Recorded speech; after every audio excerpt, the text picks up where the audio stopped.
The outbreak of coronavirus has turned the whole world upside down. The outbreak prompted the president to make a pronouncement that there should be a nationwide lockdown in response to the outbreak. The lockdown did not leave out the colleges. It disrupted the programs in terms of teaching and learning. As a result, the principals of TVET colleges decided to come up with ways and means of supporting the students who are at home. The first broadcast of the lessons happened on the 15th of April 2020. I therefore want to request all the students, all the lecturers to commit themselves to watching these programs because these programs are meant for them. After each and every broadcasting, the lessons are sent to the website of TVET. They are also accessible on the website of the colleges. You don't need data to access that. I therefore want to lastly urge you, our students, our lecturers, to ensure that these programs are making an impact on these students, to prepare them for the examination. There is no more time left in the year 2020. Stay home, stay safe.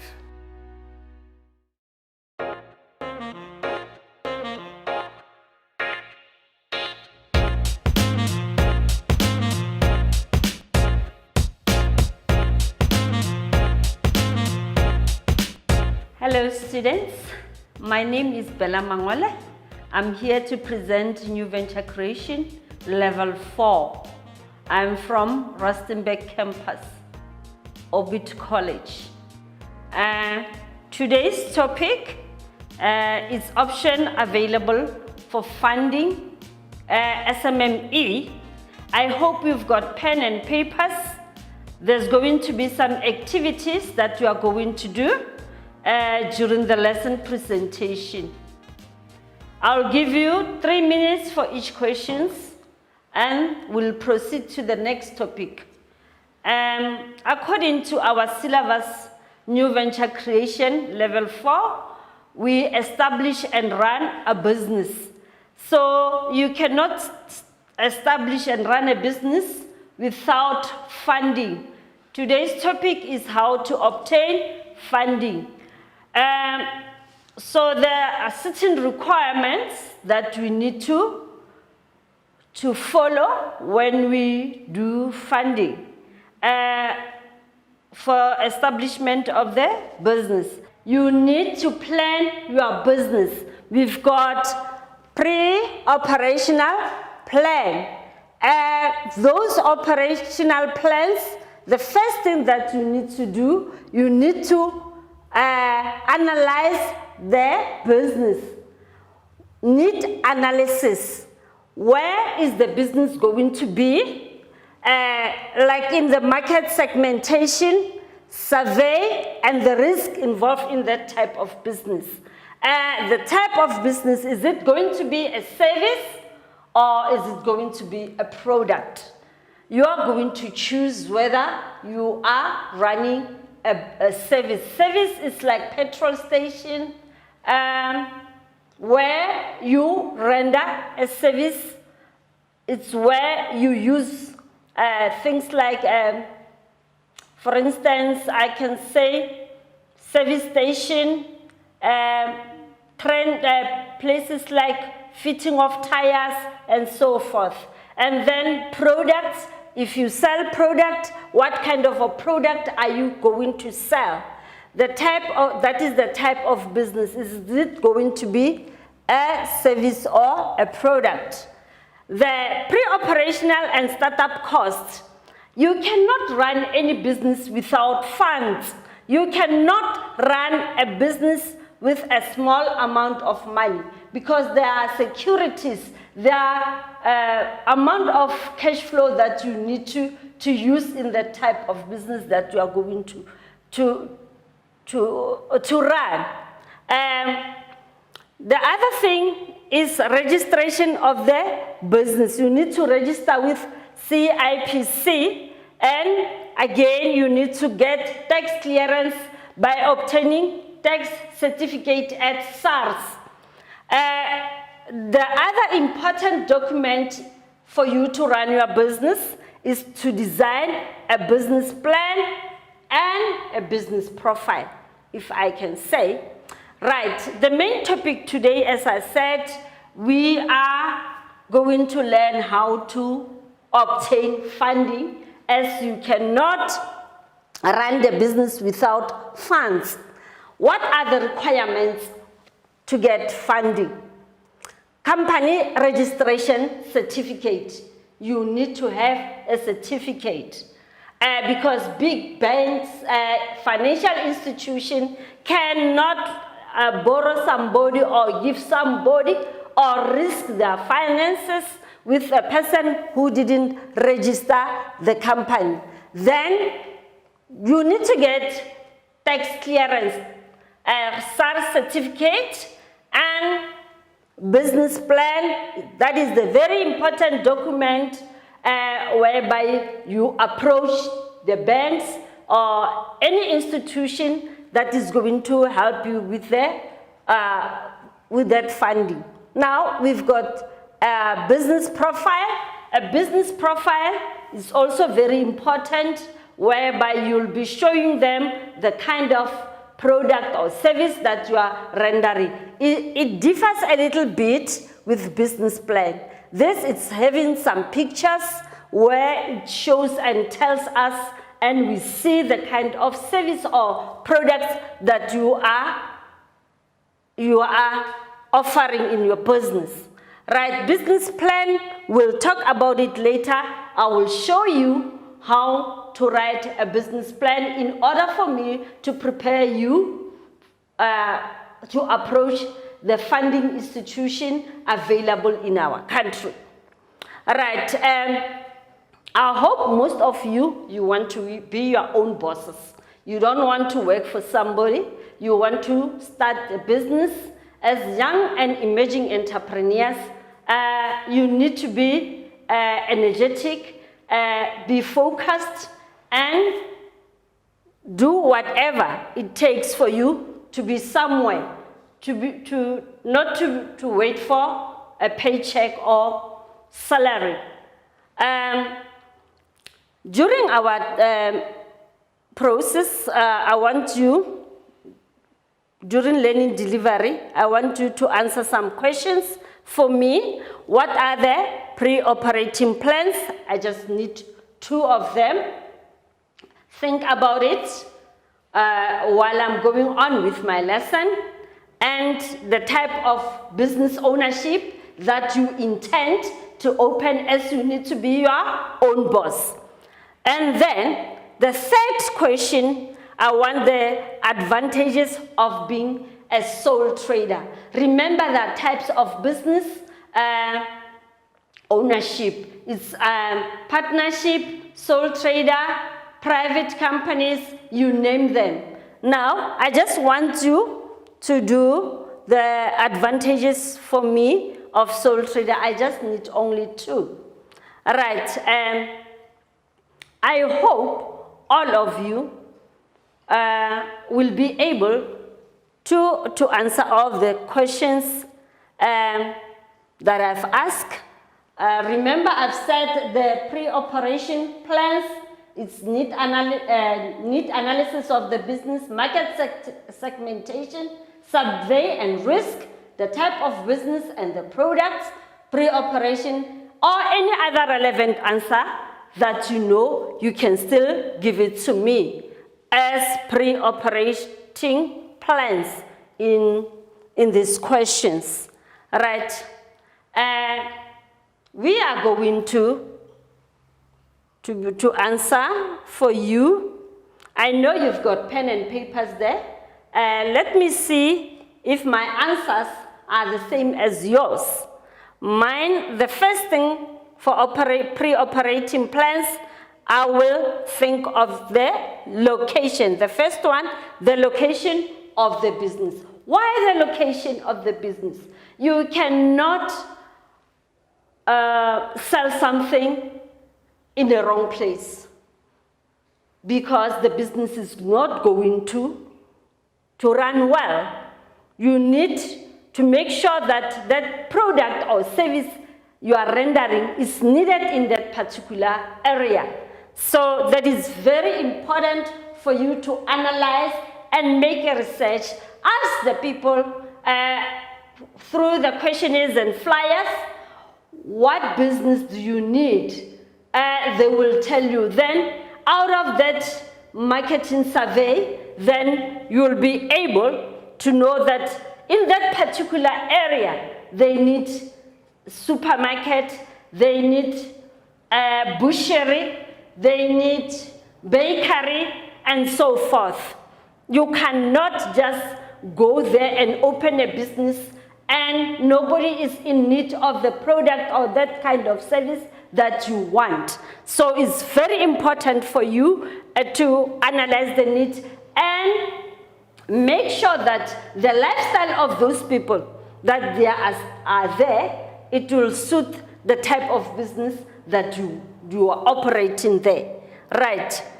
The other one is that business, operating business, is it a service or a product? That is from question 1. What are the pre-operating plans? Then, is that a service or a product? Is it a car garage or petrol station, if I may say? Or is it a restaurant? And so forth. Right. Number 2, the type of business ownership. We've got different types of business ownership, as I've mentioned earlier. We've got sole trader, partnership, and so forth. So any relevant answer that you are giving, as long as types of business, the companies that you need to do. Right. Number 3. The advantages of sole trader. Decision making doesn't need anyone, as you are the sole ownership of the company. You don't need to consult anyone.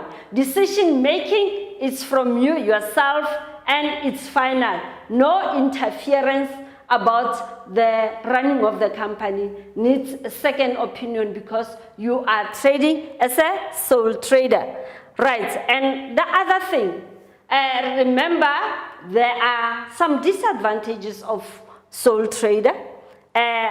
All the debts, every problem is on your head. It's on you. You need to solve every problem of that type of business. Right, the advantage of this business, all the profit is yours. But the disadvantage is you are liable for the debts of that company. You will be running it alone. Nobody will be able to help you with the decision making. We are going to learn the various funding packages, how to obtain money to run that business to be sustainable. And the most important thing, there has to be funds for your business. There has to be security for the unforeseen circumstances. Remember, you have to pay the workers. Remember, you have to pay the rent. Remember, there are certain errands that you have to run in the company, like cell phone, electricity, water, and so forth. So you need enough funds to run that particular business, for that business to be sustainable and be able to pay the workers. You have to get the profit every month for you to be able to keep the company up and running. So there are funds available. The first thing that you can get is your own funding. Meaning from your pocket or your own savings. You have saved enough, you can fund your own business, right? also from family and friends. They can also assist you. But we've got, again, private equity.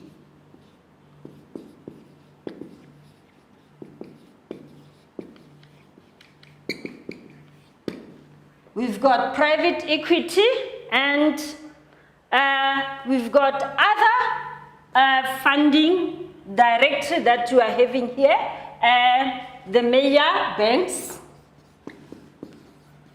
Banks can also assist you. We've got ABSA. We've got Nedbank. We've got Standard Bank.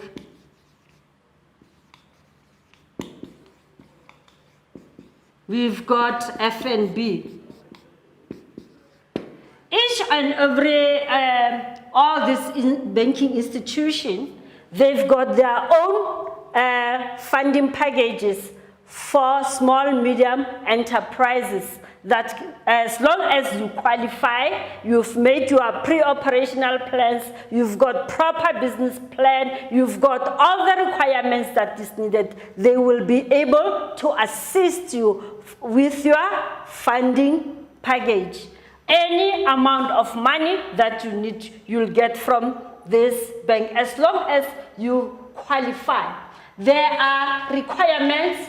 The other important requirements that you need to have is the business plan. Business plan is one of the vital tools that you need to have.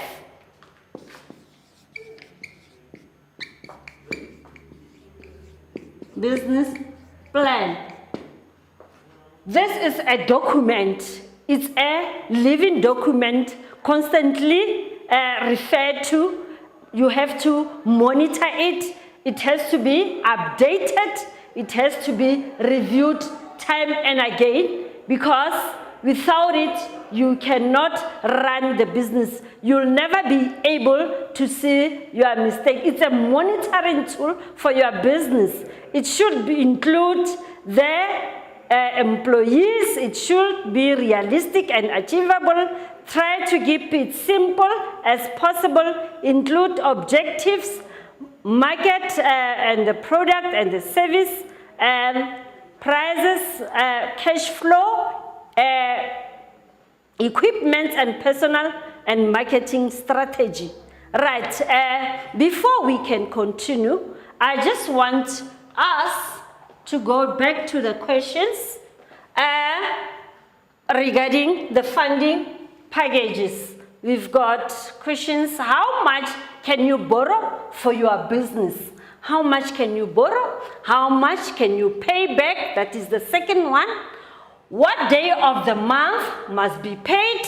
Mention two major banks that you can borrow money or obtain your funding.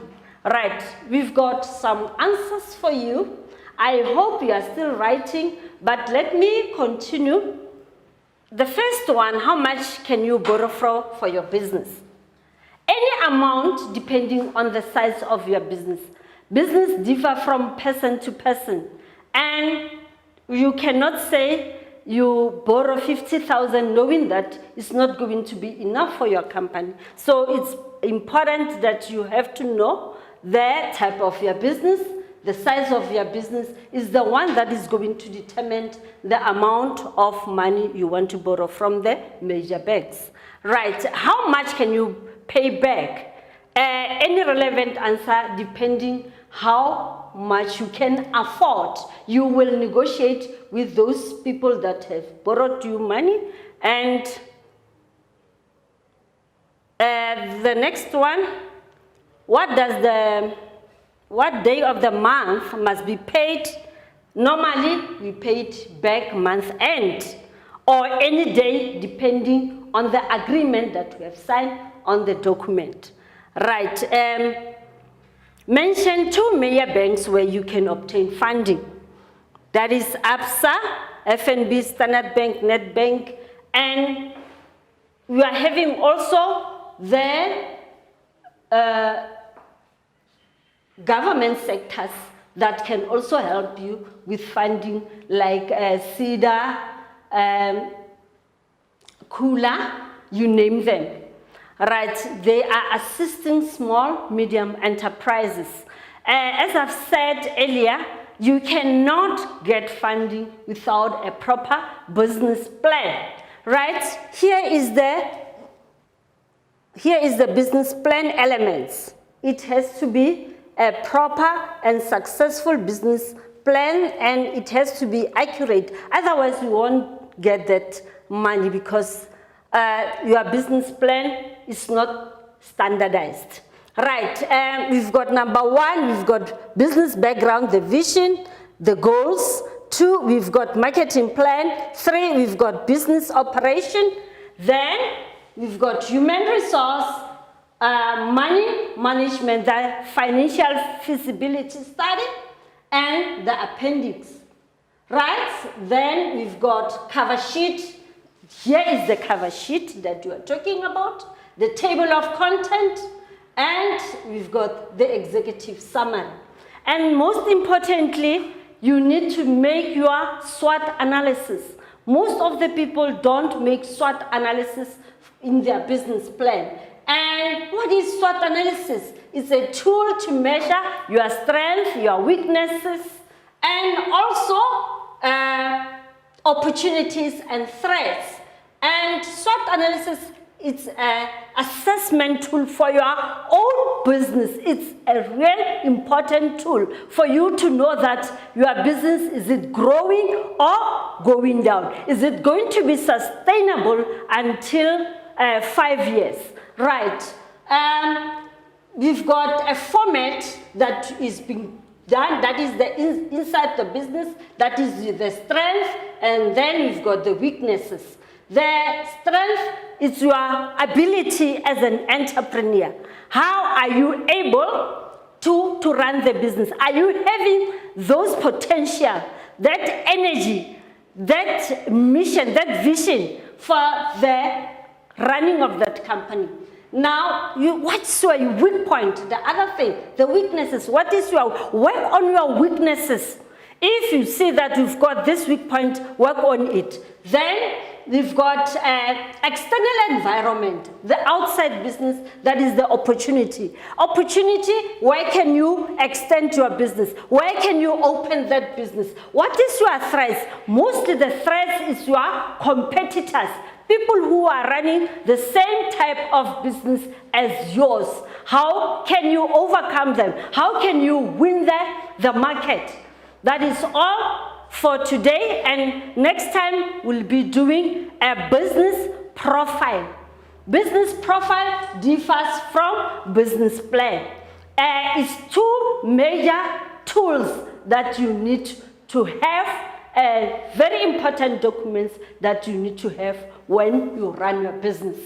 And I hope you heard what I've been saying, and I expect you, whenever you get a question, like from funding on your exam, you'll be able to answer it. For exam tips, when you get a case study where somebody is having a problem of running a business, then they will ask you a question, how can you help that person? Refer to your own business. Help as if it's your own business. And answer. Remember, in our subject, any relevant answer is correct as long as you support your statement. I hope you heard what I've said, and all the best in your exams.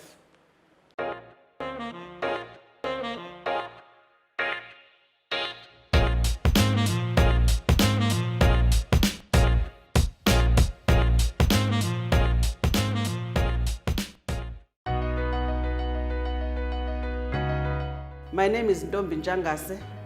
I'm the principal of Umgungundlovu TVET College in KwaZulu-Natal, Pietermaritzburg. The coronavirus epidemic and the lockdown that comes with it has actually put the institutions of learning under unprecedented amounts of pressure. The fact that our students cannot physically go to class to attend lessons means that as management of these institutions, we have to put systems in place to make sure that our young people do not lose the academic year. But on the other hand, whilst we do that, we need to make sure that they do not lose their lives in the process. I therefore wish to encourage our students in TVET colleges in particular to take advantage of the lessons that are offered on television. Some of these lessons are offered on YouTube, but you can also find these lessons when you go into the website of the Department of Higher Education and Training. The lessons that are offered on the website of the Department of Higher Education and Training are offered for free. And the manner in which our lecturers responded to the call of supporting our students is highly commendable. As we are going to return from the lockdown, we are going to pull all stops to make sure that the academic program and the academic year is not lost. Save the academic year, save lives.